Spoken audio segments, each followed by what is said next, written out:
A worldview based on the triangle has a powerful concern for justice. Holism requires us to think about my relationships with my brothers and sisters and to look at the power and economic implications. The biblical worldview results in the value that says justice is more important for my sister and my brother than it is for me. The next graphic in the workshop illustrates this.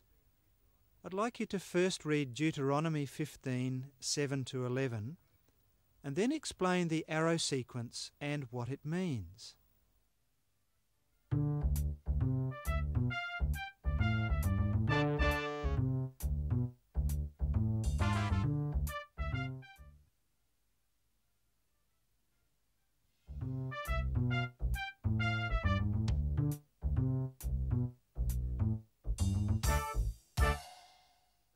The arrow sequence starts at the apex because our relationship starts with God, who took the initiative to show His love for us.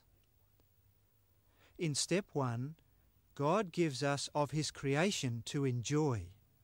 All we have is from Him. Then step 2, as we respect and appreciate what God has done, we are unselfish with our resources. This sharing helps create a harmonious, loving community. Then, in step 3, we're able to concentrate on the joys of knowing God and growing in understanding His will for us.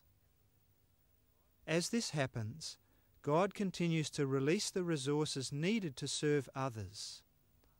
What He entrusts to us is so that we become rich in good deeds. Dennis Green has been working through the World Vision Justice Study Guide. Dennis has found a practical section that relates to what I'm saying. The basis of our concern for others is in God's dealings with people. His actions form a divine model for human relationships and use of material resources. He bases His lordship on just principles which are designed to benefit and preserve all of creation. Now, these principles can be taken and applied to the 3 primary elements of human existence, which are found in the 3 angles of the triangle. For example, in the theological and spiritual element, we have a forgiving spirit, the exercise of grace and mercy, an essential fairness, and involvement in relationships through solidarity and advocacy. Then in the social and communal element, we should see laws that benefit all people, community-based decision-making, shared power and equality of opportunity. And finally, in the physical and economic element, we expect that all people will have access to resources. People have a responsibility and a right to work.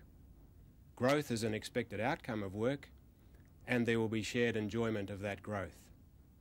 So these principles provide a framework to look at how people interact.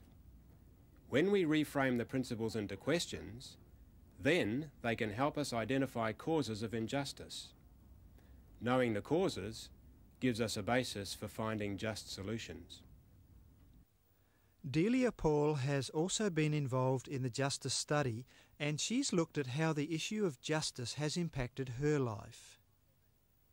Well, let me say that while I had encountered many instances of injustice in the past, in my day-to-day work as a journalist before I joined World Vision, it wasn't until I actually did the study course that I started to really think deeply about how my Christian faith is connected with the issues of doing justice in the world. And this was a different thing to trying only to understand the macro issues that create unjust structures, issues like the international arms trade and like unfair trade relationships. I found it refreshing in this course that at the same time as we did talk about those issues, we also reflected on our personal responsibilities as individuals and as part of World Vision as an organization. And I believe strongly that it's only with the hidden change in the human spirit in each of us that we will be successful in the work that World Vision is trying to do. Holism means that we are as concerned about justice and economics as about community and spirituality. They cannot be separated, and here's a powerful example.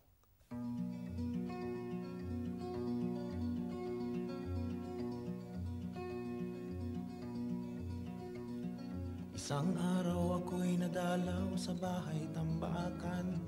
15 mag-anak ang do'y nagsiksikan. Nagtitiis sa munting barong-barong na sira-sira. Habang doon sa isang mansyon, halos walang nakatira. One day I visited a house in the garbage dump. Squeezed inside was a household of 15 people, enduring a small makeshift broken-down shanty, while a nearby mansion was almost empty. Sa init ng tabla't karton, sila do'y nakakulong sa lilim ng yerong kalawang at mga sirang gulong. Pinagtagpi-tagping basurang pinatungan ng bato. Hindi ko maintindihan bakit ang tawag sa ganito ay bahay. Imprisoned inside wooden slabs and corrugated boxes, shaded by rusting zinc sheets and worn-out tires, mended together by scraps of trash and held down by stones, I couldn't understand why such a thing is called a house. Sinulat ko ang nakita ng aking mga mata. Ang kanilang kalagayan, ginawan ko ng kanta. Iginuhit at isinalarawan ang naramdaman. At sinangguni ko sa mga taong marami ang alam. I decided to write a story about what my eyes saw, and even made a song that others may hear and know. I painted what I felt and put up a simple play, and asked knowledgeable people what they can say. Isang bantog na senador ang unang nilapitan ko, at dalubhasang propesor ng malaking kolehiyo. Ang pinagbala sa mundo, ang dyaryo at ang pulpito, lahat sila'y nagkasundo na ang tawag sa ganito ay bahay. A famous senator was the first person I came to see, and then an expert professor of a prominent university, and a blessed businessman, and a newsman, and a churchman, and they all agreed that indeed it was a house. Maghapot magdamag silang kakayod, kakahig. Pagdakay tutukang nakaupo lang sa sahig. Sa papag na gutay-gutay, pipiliting himlay. Di hamak na mainam pa ang pahinga ng mga patay. Day and night they scraped a mountain of trash and eat like chickens on the ground as they squat, and then force their tired bodies to sleep on an old torn bed. Far, far better is the resting place of a rich man's dead. Baka naman isang araw kayo doon ay maligaw, mahipon niyo at marinig at maamoy at matanaw. Hindi ako nangungutya, kayo na rin ang magpasya. Sa palagay ninyo kaya ito sa mata ng may likha ay bahay. And if one day you'll get lost and find yourself in such a place, and feel and hear and smell and see them face to face, I neither scorn nor deride. I leave it up to you. You decide.